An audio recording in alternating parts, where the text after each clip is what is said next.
Hello, welcome to Show Studio. This is the London installment of Head to Head, and as tradition, we have our lovely Vivienne Jones back. Hi Mimma, how are you? I'm very well, and thank you so much for being here. Delighted to be here. London, yay! Yeah, hometown. yay, hometown. Well, your hometown, but now my hometown too. Okay, London, what do we remember? I really would like to start by remembering the amazing show of Christopher Kane. Yeah, where we saw each other last. We saw each other there, but just before, so I haven't seen you ever since. And I need to start from this because I think that Christopher Kane did one of the best shows in a long time. And I think that means that he's really happy. Yeah, well, Is he happy because he's freed himself? I don't know. I mean, yes, but it was a great season. I mean, I remember talking to him just afterwards, and he said it's, our greatest hits. It's all the things that I love. Yeah.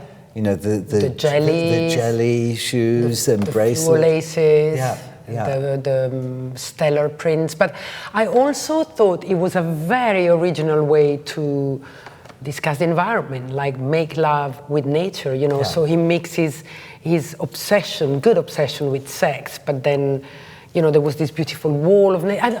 But apart from that, I thought the silhouettes were beautiful. Mm-hmm. It was very Christopher Kane, which I always love to recognize a brand in a new collection. Look at that jelly bag. So nobody can steal that. Yeah, and I love the print. The print was on one huge wall at one end of the runway. Yeah. And this was a photo based on a photograph that he'd taken in London Fields, I think it was, which is. I didn't know that. Yeah, it's a photograph that he took. But somehow it was really great and really well put together. Beautiful, beautiful, and all his shapes, and the shoes are recognized from what he's done, the detail of the styling, the jewelry. One thing, it was a tiny bit long. I think it could have been a fewer... I don't know, I really enjoyed looks. It was 60-something looks. To do a lime satin dress with giant metal pom-poms on it. I mean, so many people, that would look ridiculous or terrible, but he made it look completely convincing. And also, it's totally his. Yeah. Could only be Christopher Kane. Yeah, there was just something. I'm glad you liked it as much. It was just something which really reaffirmed Britain as the centre of the design world. That's a very good statement, because I have to say, I read somewhere that someone said after I don't remember which one of the big critics, but after the London season, they said they're a little bit lost, the Brexit thing, the politics. But I thought it was more creative than ever. No, it's in spite of Brexit, in spite of all this unrest, that people, rely on creativity. Yeah, and they try to be joyous. Fashion is the way, for better or worse, is the way that the world communicates now, in an extraordinary way. And I think people were showing optimistic, strong clothes to compensate for the uncertainty that they're feeling. Which way are you going to go? Are you going to cry? Are you going to smile? Yeah, I totally agree. I didn't see any particular sadness. There were some political statement, but not as strong as Paris, which we will probably, you and I, discuss in a different installment. I mean, of course, Vivienne is there. Vivienne Westwood is there saying, don't buy my clothes. Yeah, but be sustainable. I mean, how can you be a brand and your statement is just don't buy clothes? I think Vivienne is an exception. It's an oxymoron. Yeah, okay, I know there's a major logic problem within this, but basically she is using her status and her fame and her prestige to make a comment. In the same way that Molly Goddard is using in Paris her fame and her status and her prestige to make a comment about feminism. And I'm all for that. I think if you're famous, you have to use your fame for something that makes sense. Yeah, so that's why fashion is that vehicle for communication.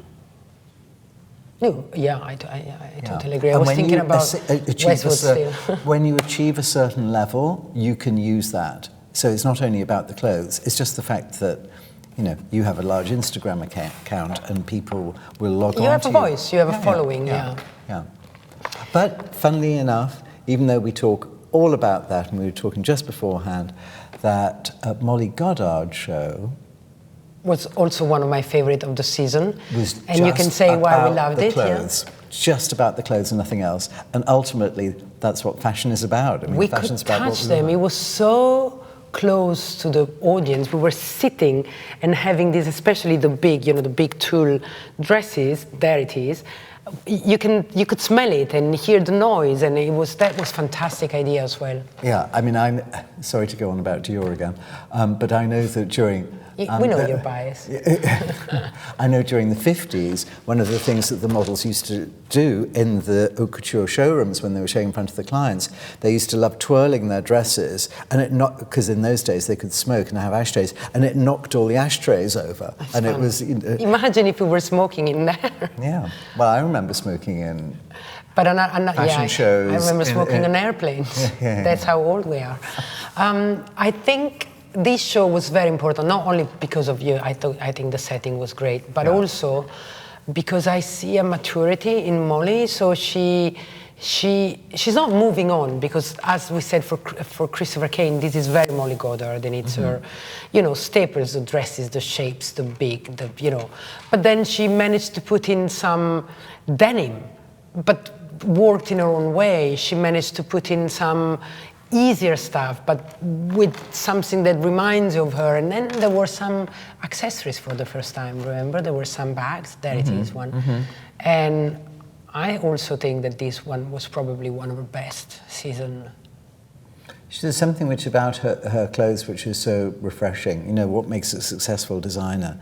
It isn't a cocktail, it isn't a formula, it's that sixth sense. And she captures it and has been capturing it for quite a few seasons now. I think that she has a fantastic trajectory ahead of her.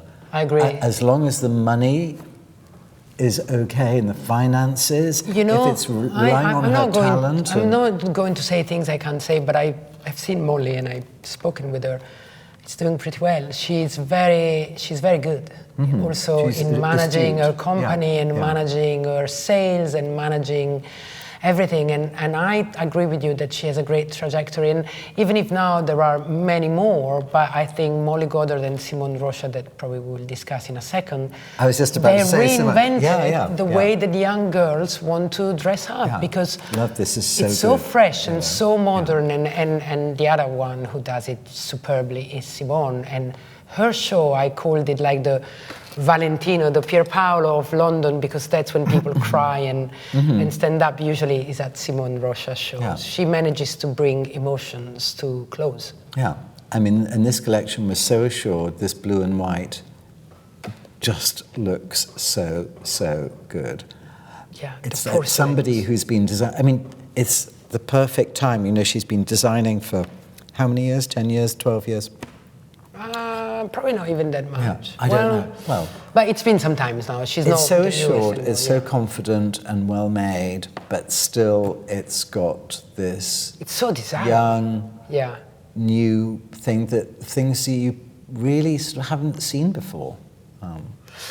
I think, it has a charm, and it's a woman's point of view, so it's sort of easy to wear. It's sort of practical. There's something which is correct in scale that a female designer really understands. Exactly. I wanted to bring this up because we were talking about Molly, and now we're talking about Simone, and I was talking with one of the colleagues here at Show Studio before about men's designer, that sometimes they complicate the silhouettes a little bit, so it looks good on a show, but then you go and try it, and you're like, oh, I don't know exactly how to wear. While these women, they know how to wear clothes, and they're women, and so they make it easy, and they make it look so effortless. Yeah.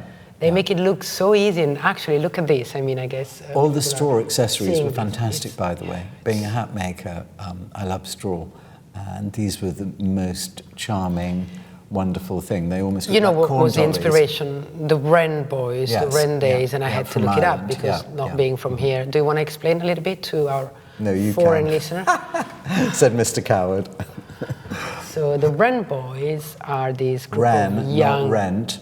W-R-E-N, like the bird. They dress up on 26th of December in Ireland, and it's a Celtic, or you say Celtic or Celtic? It's a Celtic tradition, and they go a sort of a trick or treat home from home, and they dress like scarecrows, or they're quite scary. And there's a lot of straw, probably, that the feathers, you know, and they hunt a fake wren. Are you impressed that a foreigner is telling you this? You should know that. I'm making sure that you're getting it right. But I have to thank Bella, our colleague here, who, you know, helped me before going on air about this. But anyway, and so you see a lot of, how do you call it, raffia? You see things here that reminds you of those scary.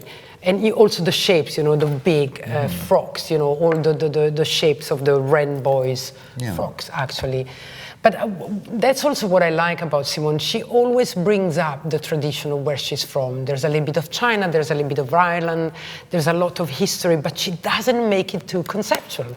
It's still good clothes and it's still understandable, right?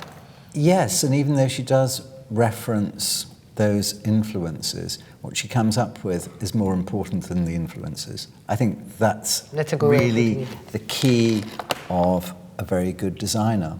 Yes, a designer can show a mood board, can say it's inspired by this, and this, but actually it's what they come up with, which is the interesting thing. Yeah. Not the influence. And sometimes they say it is about this and that, and then you're like, really?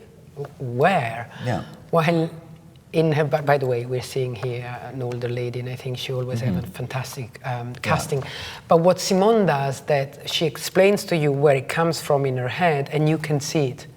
So it's authentic, it's real, it's not just because they needed to write something in a press release. And as usual, the casting is extraordinary. I love you say you need to write something in a press release. So how many press releases have you read that you do not understand? Oh, 90%. But also because of the grammar of it, you know, like, I don't know if these people are on drugs when they write press releases. There's a lot of words that follow each other, and it's like... a lot of adjectives. Am I gone stupid? Or, there's no verbs. And then most of the time, it's those trendy, I shouldn't go on, but those trendy sentences that, you know, with like people speak about controlling the narrative. Unlock the devil, obviously. Go ahead, do you agree? Yeah, fashion press releases written by the PRs, interpreting the designers. Sometimes by the editors. Yeah. And briefed by the PR. Yeah. And just back to the imagery, and this is so lovely. I think it's great. Are we showing it? Because it's very beautiful. And it's, look at this. Look at the shoes and look at the styling, everything, you know. I wasn't there, unfortunately, but people are telling me that, it's this abandoned theatre in North London, and which has some meanings, and the music and everything was just magic. And that's why I said, because someone told me, I wasn't there again, that it was like the Valentino of London, in the sense that that's the shows where people cry and stand up and applaud. And I think she's the Ray Kawakubo of London. No, but I'm not saying it in terms of the style of the collection, I know. In terms of how people come out of a show. Yeah, they do come out like that from Com as well. Because it transcends what maybe you've understood before and shows what fashion can be. But she does it in a very sweet way that is completely understandable. I was in Los Angeles last week, and I went to Dover Street Market there. Yeah. And it was so fascinating to see Simone's collection there, and how beautiful it looked within that sort of Japanese, which is not Japanese, it was based on Kensington Market environment. It's Dover Street Market. And how perfectly, when you look at the stall here at Dover Street Market in London, how wonderful it fits into that mentality. And I do feel, in a way, she's almost an honorary Comme des Garçons designer. That's a good point. I never thought about that. But actually, and if you think where her clothes are here in London, you come in to the left, and then it's Comme des Garçons, and then she is there with the Japanese. Yeah. I never thought about that. That's very interesting. I think that's a mark of how much Ray and Adrian respects what she does. Yeah. Anyway, we're on a Simone Rocha fan club. I'm going to think about that in a different way now. Very interesting. So let's move on, because otherwise it's going to be a panel on Simone, even if we wouldn't mind. But yes, J.W. Anderson. The guy is on fire. His show was also very good, very mature. I didn't see it, I wasn't Very there, but I saw the pictures afterwards in the video. And did you watch it? yeah, I mean, it's first of all, extraordinary. I love this square thing, you know, where they have to go around. I love that belt. Yeah. I mean, I know it's probably weighs a ton, but if you want an article, a piece of fashion, go for that. But the way that the rhinestones were applied, the jewelry that was like really part of the collection, and those infinite sign, you know, those eights around the breasts of the way, it's beautiful, and it's and everything, the tailoring, and again, he is one of the other boys that used to make, to my opinion, clothes that were beautiful but a little bit difficult to wear. Yeah. And smartly now, this is, I mean, I can't say commercial in a bad way, but this is so much easy, so much more wearable, and yet full of ideas, very forward, pushing boundaries. I mean, to put the jewelry, the accessories that are part of the dress, I think it's a very interesting take. And certain designers have done that before. Yeah. I mean, for example, Pierre Cardin did it in a necklace, and Saint Laurent did but that. how long ago? You know, how long it took to... A long time ago. Yeah. Tom Ford did it at Gucci with a cut-out dress. With so, yes, but actually he did it in a really new, fresh modern way. Somehow this show looked completely assured, and I loved the multiple belt thing. It's a fashion detail which somehow works. I wasn't really sure about the infinity symbol around the breasts. Oh, I think it's fantastic. You don't? I don't know. I mean... With the crossbody bags, no? Will women want to wear that? Would you want to wear that across your breast? I probably not now, but if I were 25, definitely. And I think they will. Taken. Yeah. But, you know, I'm not, so maybe we should go downstairs and ask all the millennials that work here. But yeah, I mean, I don't know if people are watching this, but this white, simple cotton dress with that detail on the breast, I think it's fantastic, because also it's a way of attracting the attention on a part of a woman that it's definitely beautiful, but in a very refined and timid way. It's not vulgar, it's not shouted, it's, you know, Shoes are great, by the way. I love this collection. Like, I was so excited when I saw it. And, you know, they're walking in the installation of this Canadian artist called Lise Mangor. And what I read, I didn't know her, but what it's interesting is that all her art comes from discarded objects. Right. So there is this theme of recycling without shouting it or without doing it in a banal and trite way. But you know, they're walking in a sculpture or whatever installation, which is all recycled. Yeah, I mean the background to every show this season, this subject which everybody is dealing with is sustainability, really, and that's but then you're like, really? I mean, what are you doing? Well, you know, it's the big subject up for discussion. It's the trend. As it might have been inclusivity 6 months ago. Exactly. Which was for some companies, I think it's a true emotion, but I think certainly for some people it was sort of a marketing brief, which is very sad. A tick. But, you know, sustainability, but of course fashion is about consumption. And, well, when we're talking about fashion in shops that you buy is about consumption. Appearance is not about consumption. Yeah. Fashion doesn't need to be, but, you know, fashion as we're looking at it today is really... But, you know, we can go on for hours talking about this. I think that people will still want something new and fashion has to go ahead.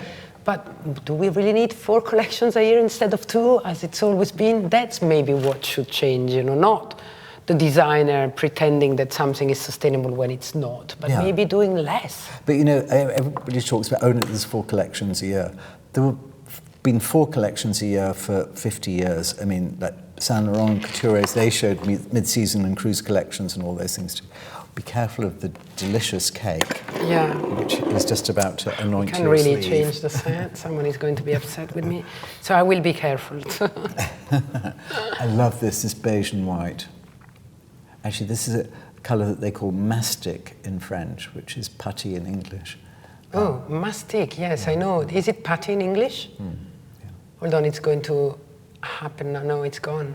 It's going out. But gorgeous colours. And yeah, but this collection was pattern cutting. his masterpiece, and I usually look how beautiful. Yeah. I mean, I always like what Jonathan does, and I always thought he's a great designer, but I never felt like wanting to buy a whole collection. This one, I wanted to. And completely different to Loewe. Oh yeah, he's very good at, but still you see his signature. Yeah. But he knows what a brand is. Yeah, and it's, you have that one great idea. You have that particular feeling for the season. Yeah. So to divide that between two different brands is actually an extremely difficult thing to do. But he certainly did this season. And he does it always. It's never. I never could distinguish between the two brands, which, and we will talk about it maybe in Paris, which was more difficult with Balenciaga and Vetements. Yeah. Oh yeah. And that's why now it's not happening anymore. But that's a different discussion. So, yeah, he's very smart. He's certainly. I never met Jonathan, so I don't know him as a person, but I am convinced he's a brilliant young man. The London fashion world is so small, in a way. Never met Jonathan Anderson. He's a brilliant designer, and he's a brilliant young man, and you can see how intelligent he is by what he does season after season. So kudos to you, Jonathan. Yeah. What else do we want to talk about? We want to talk about Victoria Beckham, and I have a very soft spot for Victoria Beckham now. It's like the secret pleasure that everybody's there and everybody adores, but people, they don't want to put her on top of their fashion list. I think she's doing... Why is that? I don't know, because it's Victoria Beckham, and I don't know. It's easier for... Because she was a pop star and now she's a designer? Probably, because she was posh and she makes fun of herself so much. I think she's so funny. And I thought this collection was very interesting. It was a complete collection. There was a whole wardrobe for a chic woman. It was a little bit leaning to the 70s, which is okay, the long collars, the shirt. The feeling of the moment. Exactly. But the color, she had this beige and this monochrome with a pop of color, like it could be the shoes or the Beige top, and lemon, one of my favorite color combinations. Purple and brown, and it was so good, so good. Fairly extra. I mean, I love the fact that she has a violet dress with a burgundy flower on the shoulder. Who shows that confidence? Who else showed that confidence in color? Confidence. Yves Saint Laurent. He was the one. And I don't know, Victoria, if you're out there, maybe you're the next Yves Saint Laurent. Yeah, I would probably also put in these Dries Van Noten. But a very different thing, because he does that with pattern as well. Yes, true. And this is Victoria, it's much more minimal, it's much more stripped back. I mean, people have been discussing who is taking over from Phoebe. I have a feeling here that she's taking over. I think her good bit of it. Divided between Jill Sander in Milan, that is quite good. Don't get me wrong, I love Jill Sander and I wear white and it's very minimal, but this is a more colorful woman. Yeah. I think this is an extraordinary collection. It's very chic. It's beautifully, I went to see the last one in the stores. It's beautifully cut. It's easy to wear. I even bought some stuff. But I will not leave this discussion without talking about the Matty Bovan's hats. Oh, right. By Stephen Jones. Yeah. First of all, I have to say, and I just met Matty the other day.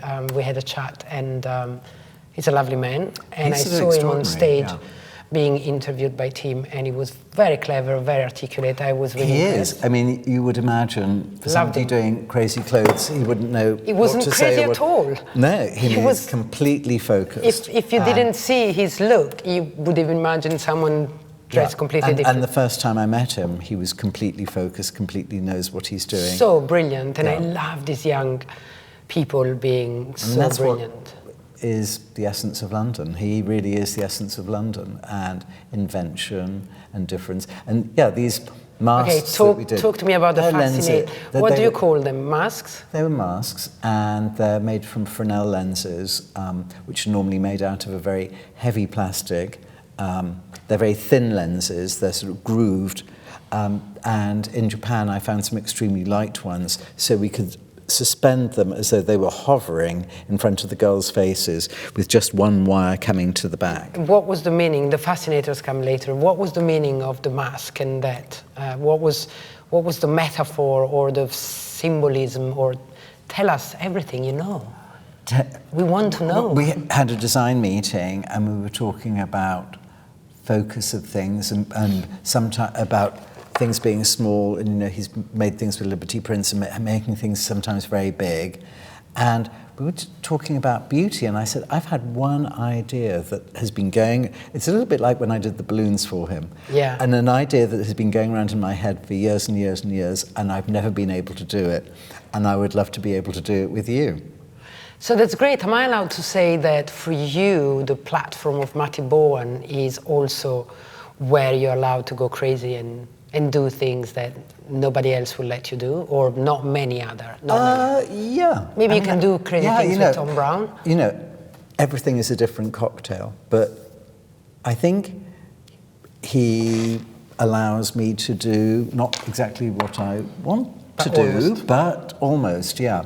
And I really appreciate him. And it's funny because he's, I don't know how old he is, like 28 or something. He's not 30, he's between 25 and 30. And I'm 62. And it's really interesting for me to do something for somebody, I could be their grandfather. Father, you can be his well, I mean, if people have children very early, but you could definitely be his oldish father. But it's just great to be able to do something like that. Yeah, I understand. And see it working and having somebody appreciate that and bringing sort of my experience to somebody like that, and we can celebrate something and do something great together. And can you tell me about the fascinator, the one before last look? If we can go down, no, up, there, the lampshade. The giant lampshade. Yeah. Well, they made that. He made this. This was actually a collar, which was. So that's nothing you didn't make. I didn't make that. Okay, no. I thought it was like a hat with a hole that becomes a hat of the shoulders. No, I mean. If you see what I mean. Yeah. If she puts it on upside down, it could be a lampshade. Yeah. That's part of the dress. Yeah, that's part of the dress. All of these were parts of the dresses. Yeah, Pretty amazing collection, because apart from the finales that we were expecting something like this to happen, if we go back up, there are some bomber jackets. He also now starts to think that if I start selling some fashion, maybe it's better for me. Maybe I can become a brand, because at the beginning it was pure art, unwearable, museum kind of Ray Kawakubo main brand's art, you know what I mean? But she got to that after working in the business for 45 years. I know, but she also has sub-brands that people don't see online. When she first started off, it was a very, very different story, because she had to make money. So the clothes were, there's very, very few photographs of them, even from when she started off initially in Japan. But they all have to make money, because otherwise it's classic clothes. Yeah. And then when she started to show in Paris, then became the knitwear with the holes and the unusual draping. And she could use her creativity. But look at this, here you've got stuff that you can buy and wear. Yeah. It's fun and crazy, and So all in all, I thought London didn't disappoint, notwithstanding the political turmoil we're in. People were not particularly angry. They showed us beautiful, happy, optimistic fashion. Well, of course, what happens is that people come to London from New York, and New York shows are much calmer and quieter and more ordered, and then suddenly you come to London and it's bang, it's colour. It's explosion of, Yeah. So they're the two polarities of the fashion. I thought, and this is not, I had to add on everything, but I thought if I think about New York, then London, then Milan, then Paris, I saw some political upheaval and some narrative about, racism and what's going on in America, in New York, that came to, what we just discussed in London. So there was some stances about, what people stand for. Disappear completely in Milan, where it's close to be sold and worn, apart few exceptions, and then had some strong statement in Paris. And maybe on these words we say goodbye to our audience and we give them an appointment to our Paris discussion. Okay. Thank you very much. Au revoir, bienvenue. Bye now. Bye.